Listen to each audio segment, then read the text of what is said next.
ಎಲ್ಲರಿಗೂ ನಮಸ್ಕಾರ ವೀಕ್ಷಕರೇ. ಜನವರಿ 18 ಶಕ್ತಿಶಾಲಿ ಭಯಂಕರವಾಗಿರುವ ಅಮಾವಾಸ್ಯೆ. ಈ ಅಮಾವಾಸ್ಯೆಯಿಂದ ಕುಂಭ ರಾಶಿಯವರ ದೈವಿಕ ವಿಧಿ ಪ್ರಾರಂಭವಾಗುತ್ತಿದೆ. ಇದು ಅಮಾವಾಸ್ಯೆ, ಆಕಾಶದಲ್ಲೂ ಬೆಳಕು ಇಲ್ಲ, ಆದರೆ ಕುಂಭ ರಾಶಿಯವರ ಮನೆಯಲ್ಲಿ ದೇವರು ಇಳಿದು ಬಂದಿರುವಂತಹ ರಾತ್ರಿಯಾಗಿರುತ್ತದೆ.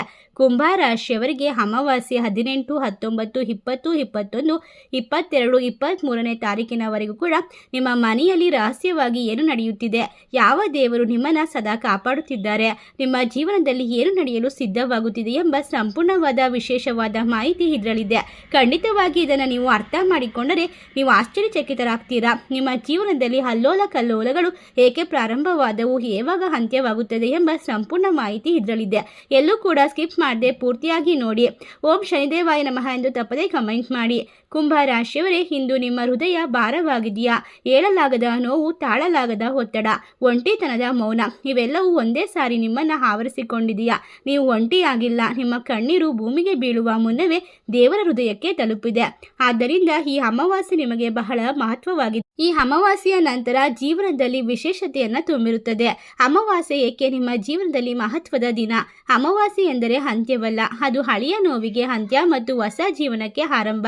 ಕುಂಭ ರಾಶಿಯವರ ಜೀವನದಲ್ಲಿ ಅಮಾವಾಸ್ಯೆ ವಿಶೇಷವಾಗಿರುವುದಕ್ಕೆ ಕಾರಣ ಅಂದರೆ ನಿಮ್ಮ ಮನೆಯಲ್ಲಿ ಎರಡು ದೇವರು ಸದಾ ಸಂಚರಿಸುತ್ತಿದ್ದಾರೆ. ಮೊದಲನೇ ದೇವರು ಶನಿದೇವರು, ಕಠಿಣ ಆದರೆ ನ್ಯಾಯದ ದೇವರು. ಕುಂಭ ರಾಶಿಯವರ ಅಧಿಪತಿ ಶನಿದೇವರು. ಅವರು ನಿಮ್ಮನ್ನು ಅಳಿಸಲು ಬಂದಿಲ್ಲ, ಆಳಲು ಬಂದಿದ್ದಾರೆ. ಅವರು ನಿಮ್ಮನ್ನು ಯಾವುದೇ ಕಾರಣಕ್ಕೂ ಕೆಳಗೆ ಬೀಳಿಸಿಲ್ಲ ಮತ್ತು ಹೊಡೆಯುವುದೂ ಇಲ್ಲ. ನಿಮ್ಮ ಜೀವನದಲ್ಲಿ ಕೆಲಸದಲ್ಲಿ ವಿಳಂಬ ಇರಬಹುದು, ಹಣದಲ್ಲಿ ತೊಂದರೆ ಬರಬಹುದು, ಸಂಬಂಧದಲ್ಲಿ ನೋವು, ಇವೆಲ್ಲವೂ ಏಕೆ ಬಂದಿದೆ ಗೊತ್ತಾ? ಶನಿದೇವರು ನಿಮ್ಮ ಆತ್ಮವನ್ನ ತಯಾರಿಸುತ್ತಿದ್ದರು, ಸಾಮಾನ್ಯ ಜೀವನಕ್ಕೆ ಅಲ್ಲ, ಅದ್ಭುತವಾದ ಬದಲಾವಣೆಗೆ. ಅವರು ನೋಡಿದ್ದಾರೆ ನೀವು ಎಷ್ಟು ಬಾರಿ ಅಳ್ತಿದ್ದೀರಿ, ಎಷ್ಟು ಬಾರಿ ಕಣ್ಣೀರಿಟ್ಟಿದ್ದೀರಿ, ಎಲ್ಲವೂ ಕೂಡ ಅವರು ಗಮನಿಸಿದ್ದಾರೆ. ನೀವು ಯಾರಿಗೂ ಹೇಳದೆ ಮಾಡಿದ ಒಳ್ಳೆಯ ಕೆಲಸ, ನೋವಿನಲ್ಲಿದ್ದರೂ ಕೂಡ ಮತ್ತೊಬ್ಬರಿಗೆ ಸಹಾಯ ಮಾಡಿದ ಕ್ಷಣ, ಅವೆಲ್ಲವನ್ನ ದೇವರು ಮೌನವಾಗಿ ನೋಡಿ ಸಂಗ್ರಹಿಸಿದ್ದಾನೆ. ನೀವು ಅಳುವಾಗಲೂ ಕೂಡ ನಿಮ್ಮ ಪಕ್ಕದಲ್ಲೇ ಕುಳಿತಿದ್ದಾನೆ. ಅದಕ್ಕಾಗಿ ಕುಂಭ ರಾಶಿಯವರ ಮನೆ ಸಂಪೂರ್ಣವಾಗಿ ಕುಸಿಯೋದಿಲ್ಲ, ಒಡೆಯುವುದೂ ಇಲ್ಲ. ಒಡೆಯುವ ಹಂತಕ್ಕೆ ಹೋಗಿ ದೈವಿಕ ಶಕ್ತಿ ಹಿಡಿದು ನಿಲ್ಲಿಸುತ್ತದೆ. ಎರಡನೇ ದೇವರು ಸುಬ್ರಹ್ಮಣ್ಯ ಸ್ವಾಮಿ. ಖಂಡಿತವಾಗಿ ಕುಜದೇವನಿಗೆ ಆರಾಧಕನಾಗಿರುವಂತಹ ಸುಬ್ರಹ್ಮಣ್ಯ ಸ್ವಾಮಿಯ ಆರಾಧನೆಯಿಂದ ನಿಮ್ಮ ಜೀವನದಲ್ಲಿ ಆಶೀರ್ವಾದದಿಂದ ಕಷ್ಟಗಳು ದೂರವಾಗಿ ಸಂಪೂರ್ಣವಾಗಿ ಯಶಸ್ಸನ್ನು ಕಂಡುಕೊಳ್ಳುವಂತಹ ಸಮಯ ಅಂತ ಹೇಳಿದ್ರೆ ತಪ್ಪಾಗೋದಿಲ್ಲ. ಇದು ಈ ಅಮಾವಾಸ್ಯೆಯ ರಾತ್ರಿ ದೇವರು ಒಂದು ನಿರ್ಧಾರವನ್ನ ತೆಗೆದುಕೊಂಡಿದ್ದಾನೆ. ಇನ್ನು ಸಾಕು, ಈ ಆತ್ಮ ಇನ್ನಷ್ಟು ನೋವು ತಾಳಲಾರದು. ಈ ದಿನದಿಂದ ಸಾಲದ ಒತ್ತಡ ನಿಧಾನವಾಗಿ ಕಡಿಮೆ ಆಗುತ್ತದೆ. ಮನಸ್ಸಿಗೆ ಅರ್ಥವಿಲ್ಲದ ಭಾರ ಕಳೆಯುತ್ತದೆ. ನಿಮ್ಮನ್ನು ತಿರಸ್ಕರಿಸಿದವರೇ ನಿಮ್ಮ ಮೌಲ್ಯವನ್ನ ತಿಳಿದುಕೊಳ್ತಾರೆ. ಅಚಾನಕ್ಕಾಗಿ ಸಹಾಯ ಆಕಾಶದಿಂದ ವಿಶೇಷವಾಗಿ ಧರೆಗಿಳಿದು ಬಂದಂತೆ ನಿಮಗೆ ವಿಶೇಷವಾದ ದೇವರ ಅನುಗ್ರಹ ಪ್ರಾಪ್ತಿಯಾಗುತ್ತೆ. ಅವಕಾಶದ ದಾರಿ ತೆರೆದುಕೊಳ್ಳುತ್ತೆ. ನೀವು ಕಣ್ಣೀರಿಟ್ಟಂತಹ ಪ್ರತಿಯೊಂದು ಸಮಯಕ್ಕೂ ಕೂಡ ಉತ್ತರ ಬರುತ್ತದೆ. ಈ ಅಮಾವಾಸ್ಯೆಯ ಸಮಯದಲ್ಲಿ ನೀವು ಮಾಡುವಂತಹ ಪ್ರತಿಯೊಂದು ಕಾರ್ಯ, ಕೆಲಸ ಮತ್ತು ಮನಸ್ಸಿನಲ್ಲಿ ಇರ್ತಕ್ಕಂತಹ ಸಕಾರಾತ್ಮಕ ಭಾವನೆ ನಿಮ್ಮನ್ನ ಇನ್ನಷ್ಟು ಗಟ್ಟಿ ಮಾಡುತ್ತದೆ. ನೀವು ಎಷ್ಟೇ ಶಕ್ತಿವಂತರು, ಬುದ್ಧಿವಂತರಾದರೂ ಕೂಡ ಕೆಲವೊಂದು ಬಾರಿ ವಿಧಿಯ ಆಟಕ್ಕೆ ನಾವು ಒಳಗಾಗಲೇಬೇಕು.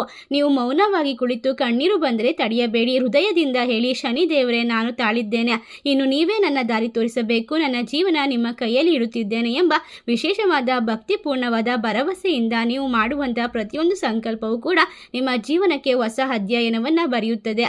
ಕುಂಭ ರಾಶಿಯವರೇ, ನೀವು ದುರ್ಬಲ ಅಲ್ಲ, ನೀವು ದೇವರು ಆಯ್ಕೆ ಮಾಡಿಕೊಂಡಿರುವಂತಹ ವಿಶೇಷವಾದ ಆತ್ಮ. ಈ ಅಮಾವಾಸ್ಯೆ ನಿಮ್ಮ ಜೀವನದ ಕತ್ತಲೆಯ ಕೊನೆಯ ಪುಟವಾಗಿದೆ. ಬೆಳಕು ಬರುತ್ತದೆ, ಖಂಡಿತ ಬಂದೇ ಬರುತ್ತದೆ. ನಿಮ್ಮ ಜೀವನ ಬದಲಾಗುತ್ತದೆ. ಇದು ಭವಿಷ್ಯವಲ್ಲ, ಇದು ಅಮಾವಾಸ್ಯೆಯ ದೈವಿಕವಾಗಿರುವಂತಹ ವಚನವಾಗಿರುತ್ತೆ. ನೀವು ಮಾಡಿರುವಂತಹ ಪ್ರತಿಯೊಂದು ಕಾರ್ಯದಲ್ಲೂ ಕೂಡ ವಿಶೇಷತೆಯಿಂದ ತುಂಬಿರುವಂತಹ ಶಕ್ತಿ, ಜೀವನದಲ್ಲಿ ಇರ್ತಕ್ಕಂತಹ ಪ್ರೀತಿ, ವಿಶ್ವಾಸ, ನಂಬಿಕೆಗೆ ನೀವು ವಿಶೇಷವಾಗಿ ಒಳಗಾಗಿರುವಂತಹ ವ್ಯಕ್ತಿತ್ವವನ್ನು ಹೊಂದಿರುವಂತಹ ಜನರಾಗಿರ್ತೀರಾ. ಅಷ್ಟೇ ಅಲ್ಲದೆ ಕುಂಭ ರಾಶಿಯವರು ಸಾಮಾನ್ಯ ವ್ಯಕ್ತಿಗಳಲ್ಲ. ನಿಮ್ಮ ಮನಸ್ಸು ಶುದ್ಧ ಮತ್ತು ನಿಮ್ಮ ಹೃದಯದಲ್ಲಿ ಯಾರಿಗೂ ಕೆಡುಕು ಮಾಡಬಾರದೆಂಬ ಭಾವನೆ ಇದೆ. ಅದಕ್ಕಾಗಿಯೇ ದೈವಿಕ ಶಕ್ತಿಗಳು ನಿಮ್ಮ ಮನೆಯನ್ನ ಆಯ್ಕೆ ಮಾಡಿಕೊಂಡಿವೆ. ಮೊದಲನೇದಾಗಿ ಕುಂಭ ರಾಶಿಯವರ ಅಧಿಪತಿ ಶನಿದೇವ. ಇವರು ನಿಮ್ಮನ್ನ ಪರೀಕ್ಷೆ ಮಾಡ್ತಾರೆ, ಕಷ್ಟ ಕೊಡ್ತಾರೆ. ಆದರೆ ಅದೇ ಕಷ್ಟಗಳ ಮೂಲಕ ನಿಮ್ಮನ್ನ ಬಲಿಷ್ಠರನ್ನಾಗಿ ಮಾಡುತ್ತಾರೆ. ನೀವು ಅನುಭವಿಸಿದ ನೋವುಗಳು, ವಿಳಂಬ, ಅವಮಾನ ಇವೆಲ್ಲವೂ ಕೂಡ ನಿಮ್ಮ ಜೀವನವನ್ನ ಉನ್ನತ ಮಟ್ಟಕ್ಕೆ ತಲುಪಿಸುವಂತಹ ಪ್ರತಿಯೊಂದು ದಾರಿಯಾಗಿದೆ. ಕುಂಭ ರಾಶಿಯವರಿಗೆ ವಿಶೇಷವಾಗಿ ಸುಬ್ರಹ್ಮಣ್ಯನ ಅನುಗ್ರಹದಿಂದಾಗಿ ನಿಮ್ಮ ಕಷ್ಟಗಳು ಸಂಪೂರ್ಣವಾಗಿ ಕಳೆಯುವಂತಹ ಸಮಯ ಹತ್ತಿರಕ್ಕೆ ಬಂದಿದೆ. ನೀವು ಯಾರಿಗೋ ಮಾಡಿದಂತಹ ಸಹಾಯ ಯಾರು ನೋವಿಗೆ ಮಿಡಿಯುತ್ತೀರೋ ಅಂಥವರಿಂದ ವಿಶೇಷವಾಗಿ ದೇವರ ಆಶೀರ್ವಾದ ಪ್ರಕಟವಾಗ್ತಾ ಹೋಗುತ್ತೆ. ಅದಕ್ಕಾಗಿ ನಿಮ್ಮ ಮನೆಯಲ್ಲಿ ನಿಮಗೆ ದಾರಿದ್ರ್ಯ ಶಕ್ತಿ ಉಳಿಯೋದಿಲ್ಲ. ಯಾವುದೇ ಕಷ್ಟಗಳು ಬಂದರೂ ಕೂಡ ವಿಶೇಷವಾಗಿ ದೂರವಾಗ್ತಾ ಹೋಗುತ್ತೆ. ನೀವು ಹಲವಾರು ಬಾರಿ ಅನುಭವಿಸಿರಬಹುದು. ಕಷ್ಟದ ಹಂಚಿಗೆ ಹೋಗಿ ತಕ್ಷಣ ಚೇತರಿಸಿಕೊಂಡದ್ದು ಇದೆ. ಅಪಘಾತದ ಹಂಚಿಗೆ ಹೋಗಿ ತಕ್ಷಣ ಚೇತರಿಸಿಕೊಂಡಂತಹ ಉದಾಹರಣೆಗಳು ಸಾಕಷ್ಟಿದೆ. ಇದೆಲ್ಲವೂ ಆ ದೇವರು ನಿಮಗೆ ಕಳಿಸಿರುವಂತಹ ದಿವ್ಯ ಶಕ್ತಿಯ ಅನುಗ್ರಹವಾಗಿದೆ. ಈ ಎರಡು ದೇವರುಗಳು ನಿಮ್ಮ ಮನೆಗೆ ಏಕೆ ಬರುತ್ತಾರೆ ಎಂದರೆ ನೀವು ಅನುಭವಿಸಿದ ಕಷ್ಟಕ್ಕೆ ಪ್ರತಿಫಲ ಕೊಡಲು, ನಿಮ್ಮ ಜೀವನದಲ್ಲಿ ದೊಡ್ಡ ಬದಲಾವಣೆ ತರಲು, ನಿಮ್ಮ ಭಾಗ್ಯವನ್ನು ಏಕಾಏಕಿ ತಿರುಗಿಸಲು ಬರುತ್ತಿದ್ದಾರೆ. ಈ ಅಮಾವಾಸ್ಯೆ ನಿಮ್ಮ ಬಾಳಿನಲ್ಲಿ ಬೆಳಕು ತರುವಂತಹ ಸುಸಂದರ್ಭವಾಗಿದೆ. ಜನವರಿ 18, 19, 20, 21, 22, 23 ದಿನಗಳ ಕಾಲ ನಿಮ್ಮ ಮನೆಯಲ್ಲಿ ಅದ್ಭುತವಾದ ಬದಲಾವಣೆಯನ್ನು ನೀವು ನೋಡಲು ಸಿದ್ಧರಾಗಿರಬೇಕು. ಈಗ ಬರುತ್ತಿರುವಂತಹ ಬದಲಾವಣೆಗಳು ಏನು ಅಂತ ನೋಡೋದಾದರೆ, ಸಾಲದ ಒತ್ತಡ ಕಡಿಮೆ ಆಗುತ್ತೆ, ಮನಸ್ಸಿಗೆ ಶಾಂತಿ ಬರುತ್ತದೆ. ಒಟ್ಟಾರೆಯಾಗಿ ನೀವು ಅನುಭವಿಸಿದಂತಹ ಎಲ್ಲ ಕಷ್ಟಗಳಿಗೆ ಮುಕ್ತಿಯನ್ನ ಪಡುವಂತಹ ಸಮಯ. ನಿಮ್ಮನ್ನು ನಿರ್ಲಕ್ಷ್ಯ ಮಾಡಿದವರಿಂದಲೇ ಗೌರವವನ್ನ ಪಡೆದುಕೊಳ್ತೀರಾ. ಒಟ್ಟಾರೆ ಹಣ, ಅವಕಾಶ, ಸಹಾಯ ಅಚಾನಕ್ಕಾಗಿ ದಾರಿ ತೆರೆದುಕೊಳ್ಳೋದು ಇದೆಲ್ಲವೂ ಕೂಡ ನಿಮ್ಮ ಜೀವನದಲ್ಲಿ ನಡೆಯುತ್ತಾ ಹೋಗುತ್ತೆ. ಒಂದು ಎಚ್ಚರಿಕೆ ಕೂಡ ಇದೆ. ಕುಂಭ ರಾಶಿಯವರೇ, ಈ ಸಮಯದಲ್ಲಿ ದೇವರ ಮೇಲೆ ನಂಬಿಕೆಯನ್ನ ಕಳೆದುಕೊಳ್ಬೇಡಿ. ಶನಿವಾರ ಶನಿದೇವರಿಗೆ ದೀಪವನ್ನ ಹಚ್ಚಿ ಓಂ ನಮೋ ನಾರಾಯಣ ಮಂತ್ರವನ್ನ ಜಪಿಸಿ, ಸಂಸನೇಶ್ವರಾಯ ನಮಃ ಮಂತ್ರವನ್ನ ಜಪಿಸಿ. ಇದು ಖಂಡಿತವಾಗಿ ನಿಮ್ಮ ಜೀವನವನ್ನ ಬದಲಾಯಿಸುತ್ತದೆ. ಇದು ಭವಿಷ್ಯವಲ್ಲ, ಇದು ದೈವಿಕವಾದ ನಿರ್ಣಯವಾಗಿದೆ.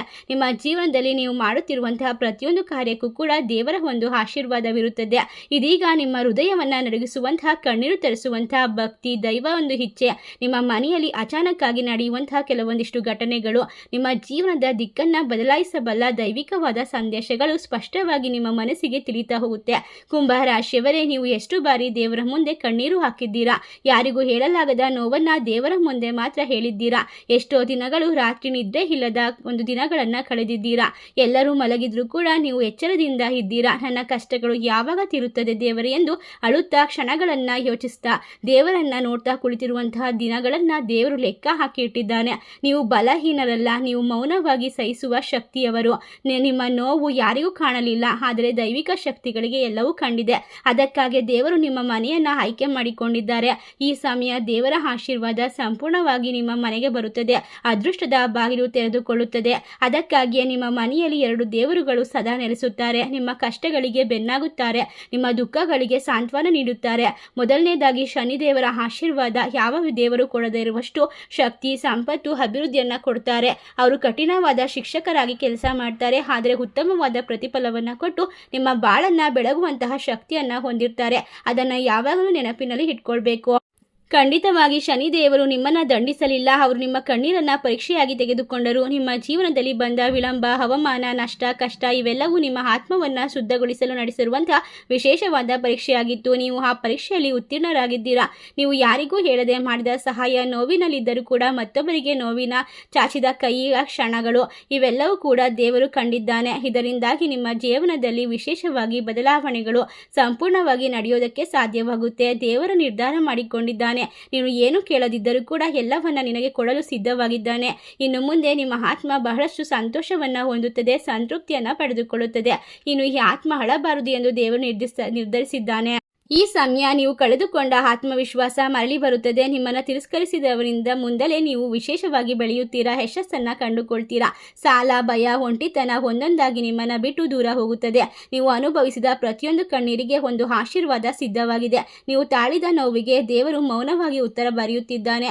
ಇಂದು ಒಂದೇ ಒಂದು ಕೆಲಸವನ್ನ ನೀವು ಮಾಡಬೇಕಾಗುತ್ತೆ. ಶಾಂತವಾಗಿ ಕುಳಿತು ಕಣ್ಣೀರು ಬಂದರೂ ತಡೆಯದೆ ಹೃದಯದಿಂದ ಹೇಳಿ, ಓಂ ನಮೋ ಭಗವತೆ ವಾಸುದೇವಾಯ ನಮಃ. ಇನ್ನು ಮುಂದೆ ನನ್ನ ಜೀವನ ನಿನ್ನದೇ. ನನಗೆ ಯಾವುದೇ ರೀತಿಯ ಸೋಲು, ಕಷ್ಟ, ನೋವು, ಅವಮಾನ ಬಂದರೂ ಕೂಡ ಎಲ್ಲವನ್ನ ನೀನು ಎದುರಿಸುವಂತಹ ಶಕ್ತಿಯನ್ನ ನೀಡು. ಇದು ಮಾತಲ್ಲ, ಇದು ದೈವಿಕವಾದ ಭರವಸೆಯಾಗಿದೆ ಎಂದು ಜೀವನದಲ್ಲಿ ಖಂಡಿತವಾಗಿ ನೀವು ನಂಬಬೇಕು. ಇದರಿಂದ ನಿಮ್ಮ ಜೀವನ ಬದಲಾಗುತ್ತದೆ. ನಿಮ್ಮ ಜೀವನದಲ್ಲಿ ವಿಶೇಷವಾದ ಒಂದು ಶಕ್ತಿಯುತವಾದ ದಿನಗಳು ಪ್ರಾಪ್ತಿಯಾಗುತ್ತೆ.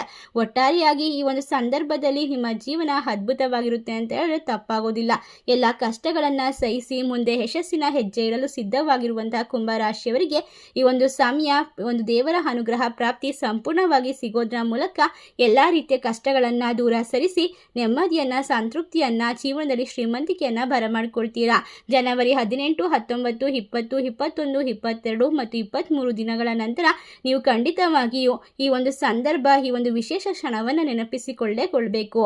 ಈ ಮಾಹಿತಿಯನ್ನು ಯಾವುದೇ ಕಾರಣಕ್ಕೂ ಮರಿಬೇಡಿ. ನಾವು ತಿಳಿಸಿರುವಂತಹ ಸಣ್ಣ ಪುಟ್ಟ ಪರಿಹಾರ ನಿಮ್ಮ ಜೀವನದಲ್ಲಿ ದೊಡ್ಡ ಯಶಸ್ಸಿನ ಹಾದಿಗೆ ಕೊಂಡೊಯ್ಯುವಂತಹ ಮಾರ್ಗವಾಗಿರುತ್ತದೆ. ಈ ಒಂದು ಮಾಹಿತಿಯನ್ನು ನಿಮ್ಮ ಫ್ರೆಂಡ್ಸ್ ಆ್ಯಂಡ್ ಫ್ಯಾಮಿಲಿಗೆ ಶೇರ್ ಮಾಡಿ.